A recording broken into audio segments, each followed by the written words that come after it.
우리는 지금 하나님의 통치를 기대하고 있습니다. 여러분, 주님의 주권적인 통치가 우리 가운데 이루어지기를 주의 이름으로 축원합니다. 아멘. 자, 자신을 한번 생각해 보십시오. 그렇다면 내가 지금 하나님의 통치를 받고 있는지, 하나님의 통치 가운데 있지 않은지를 우리 자신을 보고 분별해야 될 사람들입니다. 세상의 사람들은 어떤지 모르지만 우리에겐 중요합니다. 왜? 하나님의 말씀이 하나님의 통치를 우리에게 지금 말씀하고 계시기 때문에 내가 하나님의 통치를 받고 있는가? 여러분, 하나님의 통치를 받고 계십니까? 하나님의 통치를 받고 있는 것은 이런 모습으로 분별되어집니다. 하나님의 통치는 주는 것입니다. 하나님이 통치하신다면 그 사람은 주는 사람이 되어집니다.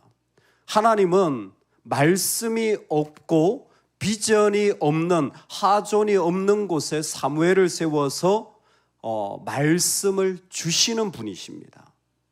하나님은 그들이 하나님을 거절할 때에도 그들이 원하는 왕을 주어서 그들로 하여금 왕의 통치를 받도록 도우시는 분이십니다.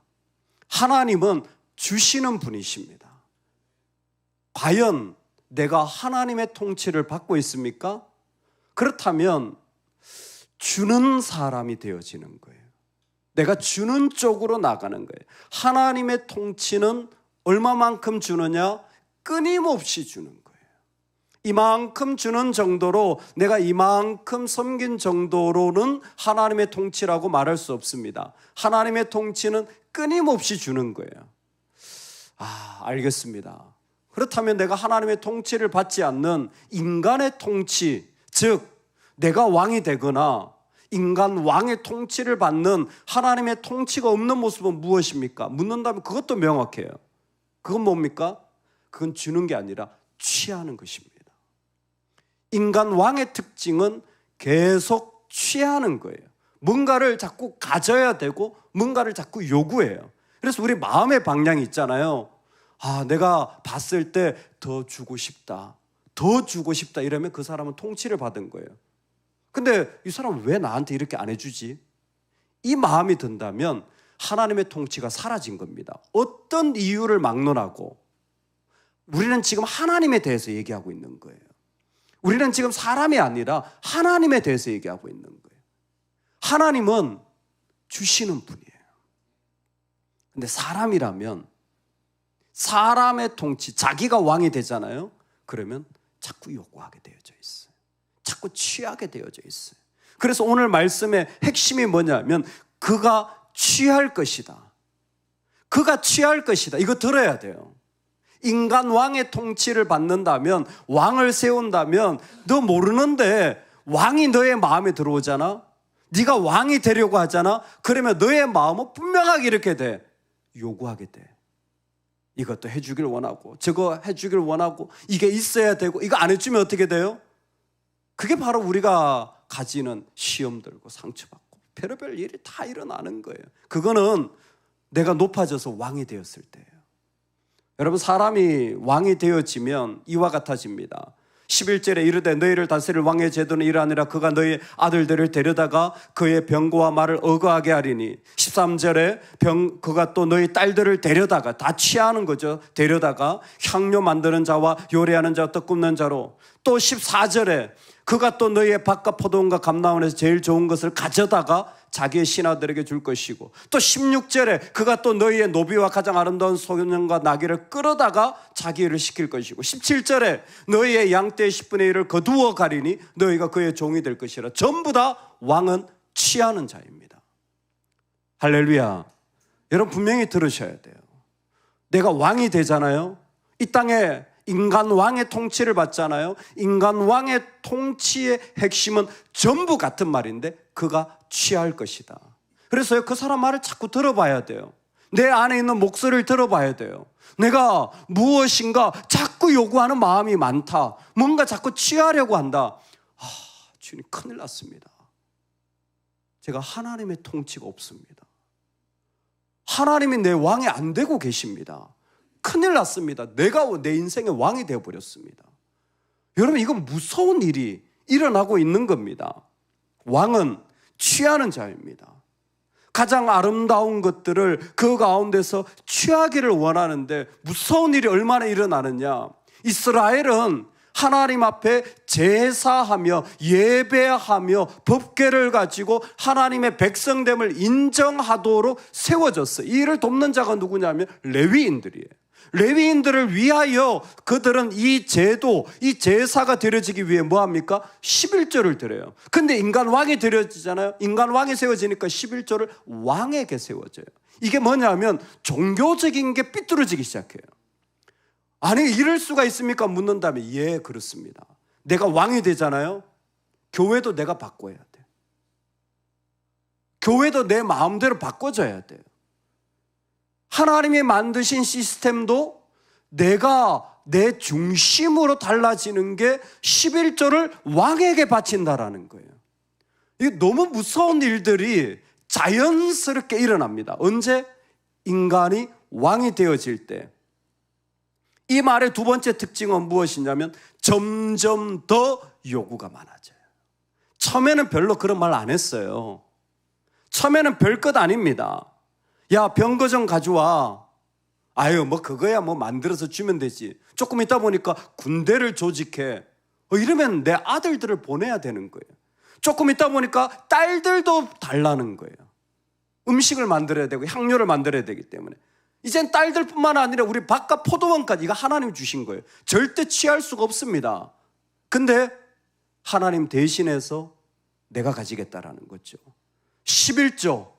심각한 일이 일어났습니다. 종이 됩니다. 가축을 원합니다. 심지어 내 자신까지도 종으로 팔아버리게 만드는 것이 왕이 생길 때입니다. 인간의 통치를 받으면요, 점점 더 요구가 많아지고 하나님의 통치를 받으면 점점 더 요구가 없어지는 거예요. 그래서 엄마 아빠가 은혜를 받아야 돼요. 왜? 그러면 자식에게 요구가 없어져요. 근데 보는데 막 그냥 눈에 막 불똥이 튄다. 저게 그냥 저 인간이 그냥 이러면 내 문제예요. 할렐루야. 진짜 주님 앞에서 우리가 이 부분을 해결하고 가야 돼요. 언제? 지금 우리가. 여러분, 신앙생활이요, 점점 더 목소리가 커진다면 와, 이거 정말 무서운 일이에요. 거기는 왕이 지금 막 세워지고 있는 거예요. 왕이 막 세워지고 있는 거예요. 근데 가정에 그 목소리가 없어진다. 왕이 없는 거예요. 하나님만 왕이 되어지는 거예요. 그때는 줄 수밖에 없는, 아니 주고 싶은 마음밖에 없어요. 그래서 정말 믿음의 사람들이 하나님 앞에 예배하고 엎드릴 때 일어나는 일들을 우리한테 보여주는 거죠. 여러분, 세상 왕은 취합니다. 가지게 되어져요. 내가 왕이 되어질 때 11조조차도 왜곡되어지고 점점 더 요구가 많아지는데, 이와 같은 이 인간의 아픔은 그 대단한, 그 훌륭한 다윗도 피해갈 수 없어요. 다윗도 백성들에게 병거와 인력과 그리고 군사력을 요구하게 되어집니다. 그 훌륭한 다윗도 어쩔 수 없는 일들이 일어나고, 이것이 깊어지면 이제 분열 왕국이 되어지면 북이스라엘의 아합 같은 건 대표적이죠. 하나님 아예 딱 성경에다 적어놨어요. 얼마나 요구가 큰지. 누구? 나봇의 포도원. 아니, 자기가 그렇게 많은 데 있잖아요. 그거 안 되면 막 성질을 내는 거예요. 여러분, 절대 그러지 마십시오. 그거 내가 가지지 못했다고요, 화가 머리끝까지 난 거예요. 나봇이. 어떻게 합니까? 죽여야 돼요. 그 부인 이세벨이 죽이잖아요. 거짓 증인 세워가지고. 그래가지고 남편한테 주잖아요. 그게 분이 안 풀리는 거예요. 여러분, 이건 절대적으로 인간 왕의 모습입니다. 그건 하나님의 통치가 완전히 사라진 악의 모습이에요. 오늘 우리에게 하나님은 인간 왕에 대한 모습을 정확하게 보여주시는 거예요. 풀리지 않는 그 분과 악함의 자리는 사람의 통치가 이루어졌을 때 가져야 되는, 취하는 모습이에요. 하나님의 통치는 주는 겁니다. 하나님의 통치는 응답이 아니 내 요구가 이루어지지 않는다고 할지라도 하나님은 주시는 분이시. 하나님은 통치가 그 가운데서 이루어지길 원하시지만 이루어지지 않는다고 할지라도 주시는 분이에요. 하나님 알고 계셨어요. 왕을 요구할 때 하나님을 버리고 있다는 걸 알고 계셨어요. 그럼에도 불구하고 하나님은 왕을 요구할 때 왕을 주십니다. 주실 뿐만이 아니라 그 왕을 계속 도와주시는 거예요. 여러분, 이게 하나님을 믿는 사람들의 모습인 것입니다.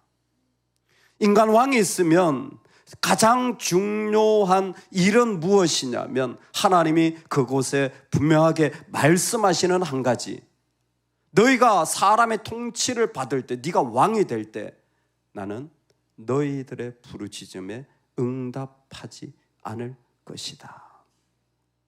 이게 뭐냐면 기도해봤자 안 듣는다 이런 말씀도 되지만 더 중요한 건 그 7장까지 있었던 부르짖으면 응답하는 패턴이 깨졌다라는 거예요. 너희들 충분히 기도해서 내가 응답하고 도와줄 수 있는데 그 패턴이 깨졌다라는 거예요. 왜? 이제는 기도하지 않고 편안하게 왕의 통치를 원하는 거예요. 시스템이 우리를 움직이길 원하는 뭐 복잡하게 부르짖고 막 하나님 앞에 엎드리고 막 나아가서 눈물 흘리고 막 애타고 그걸 싫다는 거예요. 근데 하나님은 그걸 원하는 거예요. 너하고 나하고 만나기를 원하지 그게 무슨 편안한 좋은 것 갖다 놔놓고 그 시스템대로 되는 것이 좋은 게 아니야. 부르짖어 응답되어지는 그 아름다운 자리들이 무너지고 있다는 것을 하나님은 아시는 것입니다. 여러분, 우리가 이 땅에 살아가면서 분명히 들어야 할 메시지가 있습니다. 누구의 통치를 받고 있느냐라는 것입니다. 분명한 것은 하나님은 하나님을 버려도 하나님은 듣기를 거절하는 백성임에도 하나님은 그들을 도우신다라는 것입니다. 하나님은 끊임없이 거절하시고 또 거절하고 버리지만 그들을 향하여 기다리며 받아들이시는 분이에요. 그게 하나님의 통치 방식이에요. 그런 하나님의 통치를 보여주는 사람이 사무엘이에요. 사무엘은 자신의 두 아들이 타락하여 자신의 직분을 이어가지 못할 것을 알게 되어졌어요. 즉 사무엘은 버림받은 거예요. 엘리랑 똑같이 됐어요. 사실 엘리는 간단하지만 사무엘은 더 비극적이고 가슴 아파요. 내가 하나님 앞에 서지 못하는 사람이 되었구나. 버림받은 거예요. 결정 났어요. 그래서 이스라엘이 왕을 요구하게 된 거예요. 사무엘 아들들도 저 모양인데 그러면서 왕을 요구하게 된 거잖아요. 사무엘의 마음이 얼마나 힘들겠어요. 아, 이제 나는 끝났구나. 나는 버림받았구나. 나는 이제는 사사로 제사장으로 역할을 못하는구나. 여러분 어떤 마음이 드세요? 메리 에반스가 한 말입니다. 잘 들어보십시오.